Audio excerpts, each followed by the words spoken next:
Good afternoon, ladies and gentlemen, and welcome to another edition of the Daily Friend Wrap. I'm your host, Nicholas Lorimer, today joined by Hermann Pretorius. Let's get into our first news story of today. And this is what, to me, quite frankly, is the surprising good news coming out of Eskom.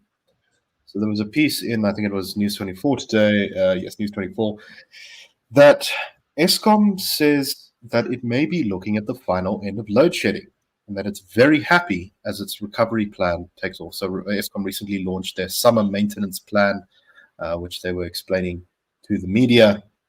Eskom claims it has achieved a, quote, structural shift in the performance of its various electricity plants. In less than a year, Eskom has raised the energy availability factor, which is basically what percentage of the electricity system is working at any one time, from its lowest point at about 50% was the average in 2023 when we had the really bad load shedding. So in other words, half of all of the electricity potential generation in our plants was offline. Has now gone all the way up to 67% on average in this year to date. So, you know, in August of this year, 2024. The reduction in unplanned outages was 18,000 megawatts at one point, and it's now around 10,000 megawatts. Eskom believes that this will lead to a, quote, comfortable summer, and they believe that when eventually Koeberg 2 and Medupi return to service and the last unit of Kusile, these are the different power plants, come on stream, that they may be able to say by April next year that load shedding is permanently behind us. Now, there's still some problems. Koeberg is, I think, massively delayed in how long it's taken to come online. So has Kusile. Koeberg has been undergoing refitting to extend its life because it's quite an old plant. And Kusile was just a disaster of a project from the beginning, so it's taken much too long. But Herman, what do you make of this? It's quite spectacular, and I will say that our former boss, Franz Grenier, did, as part of the Social Research Foundation, I believe, either early this year or last year, did highlight the possibility that if you just improve plant performance, you could probably see a significant reduction in load shedding. And it looks like, despite, I think, our suspicions, that Eskom seems to have been able to do that. How do you think this happened? Yeah, I must say a few things stand out for me on this. Number one is that the report says that, or according to Eskom, one of the reasons it could, trigger this virtuous cycle, as it called it, was that it regained control over its human resource functions, and to quote from the article, that had been removed from them by then shareholder representative Pravin Gordhan. Now, just to contextualize, this is the man that for a short while, about a decade ago, was considered the moral compass of our country. Because he had sort of slightly taken issue with the massive corruption under Jacob Zuma. I mean, plaudits for doing that, but it was a particularly low bar. This was also the man who then, following his appointment as Minister of Finance, in the wake of the financial crash, just blew up South Africa's debt problem, leading us to a point where we are today of paying more than R1 billion a day in just debt servicing costs as a country. So well done, Pravin. And this was also the man who then seemingly made it impossible for Eskom to actually have control over its own functions. I mean, it's so apparatchik thinking that the minister, the party, the state had to have control over the functioning of this SOE, that he actually just made it more difficult for Eskom to solve a problem that seemingly has been within their capacity to solve all along, if this turns out to be true. It sort of reminds me of the insane level of failure between 1990 and 2023. In the early 90s, Eskom warned the government that population growth and the success of housing expansion in the late 90s would exhaust Eskom's capacity by 2007. In 1998, Cabinet accepted a white paper to resolve the issue, yet failed to implement it. Then in 2001, Cabinet banned Eskom from investing in new generation capacity, quote, in the domestic market.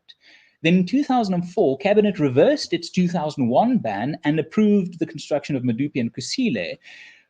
But the problem was that by the time Medupi and Kusile were approved, BEE and CADA deployment and anti-merit policies have so depleted Eskom's internal talent that it didn't have the capacity to design and build Medupi and Kusile. So it got in Hitachi Limited, a Japanese conglomerate who had no experience working with South African coal, whose designs contained enormous errors that then took to 2015, a quarter of a century after the government was first warned about load shedding, the first unit of Medupi becomes operational. In 2017, the first unit at Kusile becomes operational. In 2021, 31 years after load shedding was first flagged as a crisis, Medupi becomes fully operational. And as we are sitting here today, Kusile still isn't fully operational. So at every step of the damn way, the solutions were within reach, but made impossible by an ANC government. I mean, it just boggles. There's two other things to consider here. Firstly, the fact that we've had such poor economic growth for a while now, I think has definitely made it easier for Eskom because, of course, when the economy doesn't grow, demand for electricity doesn't grow. So that's probably also helped them. We've also seen a large number of people and businesses go off-grid, particularly wealthier suburbanites and some businesses which have been able to. There's been a little bit of the loosening of the restrictions around generating your own electricity. So some of the big mines and factories and things have managed to set up their own generating stuff. There's also been advancements in technology that have improved energy saving over the last sort of 20 years or so. So, it's not all Eskom's success here. The fact that they've still only got 2/3 of the system up and running on average at any one time is not great. But, when you take it with these other factors, that does seem to be pushing them in the right direction. But I would also venture, and Hermann, tell me if I'm being silly here, but this is in many ways a product of actually democracy working. If the ANC had not been able to stabilize Eskom, they would have gotten probably 35% of the vote in the last election, if I was to guess. They would have done even worse than they already did. And it was only the last-minute scramble and the fact that they took the boot off of Eskom's neck for 5 minutes that seems to have created this change. And democracy may not be perfect, but this does seem to be a victory for it. A fear of losing power does amazing things to a government. And what adds to this frustration is it adds frustration, but also to the positiveness here is the fact that load shedding has always been politically costly for the ANC, but it had been sort of manageable because the resources were such that they could just sort of shamelessly bribe large parts of the country with free electricity by forcing Eskom not to call in accounts that were due them. And the second thing here is that you're absolutely... Also, to be clear, I think that 2023 was a bit of a breaking point because load shedding was so bad. In that 335 days of load shedding in 2023. It really was quite enormous. I mean, to celebrate the 100 years, the centenary of Eskom, we had 335 days of load shedding. The other question here, just on whether it would have been democratically damaging, that's exactly what research by the Social Research Foundation found. That I can't remember if it's 1 in 4 or 1 in 10 voters, but the point is that a significant chunk of ANC voters were up for grabs due to load shedding. But then the last point, just to, the positive sting in the tail here as well, is internal merit-based competition works, because Eskom now says that they have an incentive structure that allows month-by-month operational incentives. And I mean, just, welcome to the free market, guys, where the idea of if you don't perform, you don't get paid. If you don't give what is needed, you don't get what is earned. I mean, that sounds vaguely familiar. It might have been something that the IR has been saying for 100 years. Indeed. Okay. Look, we're still not out of the woods yet, and I think that we could very easily see ourselves go backwards, particularly if there's another disaster like there was at I think it was either Madupi or Kusile, one of the chimneys blew up. And since then, that was one of the big contributors to the massive load shedding in 2023. So if something like that happens again, we may find ourselves back in the same position. But I do, in fact, hope that there has been, as Eskom says, the structural shift, and that we can now go back to focusing on economic growth. And that's economic growth is also the other thing to watch here. Is right, as you said earlier, a stagnant economy has depressed demand for electricity. If the GNU changes market sentiment and loosens some of the limits on the economic potential of the country, then ironically, Eskom's greatest risk might be a growing economy. What a perverse situation to be in. There can be no rest on the electricity front anytime soon, I think, is the clear bottom line here. Okay, I think we've only got time for one more story, so let's just quickly talk about this. The Auditor General has released her consolidated general report for 2022 to 2023 financial year, and she says that there has not been a lot of improvement in the state of municipalities, saying there has been, quote, no meaningful improvement over the last 2 years of the current term. The Auditor General looks into basically whether municipalities are doing their accounting correctly, and only 34 of SA's municipalities achieved clean audits. In other words, they did all of the paperwork as they were supposed to for their financials. Now, this has not been, there has been some movement in municipalities. Some municipalities, I think it was 45, have improved their audit outcomes, but 36 of them have regressed. And this is since 2020. So, two steps forward, 1.5 steps back, I guess. On the other hand, there were slightly fewer municipalities with the worst audit outcome, which is a disclaimed audit opinion.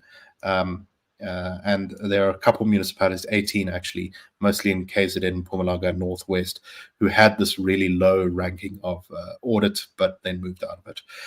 So this in of itself suggests that municipal government continues very much to be in the huge crisis that it's in. And even if the GNU is successful, which is by no means anything near a done deal yet, local government shows no signs of improving right now. Sort of realistically, Hermann, what do you think is the way forward here? Well, the sort of hidden benefit of the 2024 elections, the biggest one, I think, is not the outcome and the GNU. And it is the fact that for a century, politics was simply an unattractive channel for anyone who sought to put public service ahead of personal gain. And I'm of course generalizing grossly here, but research seems to indicate that in single party dominant systems, the quality of politicians decline over time because dominant parties have no incentive to renew their talent, and opposition parties struggle to attract talent because it's difficult to get someone to leave a comfortable retirement or a successful career to join the opposition benches for a term.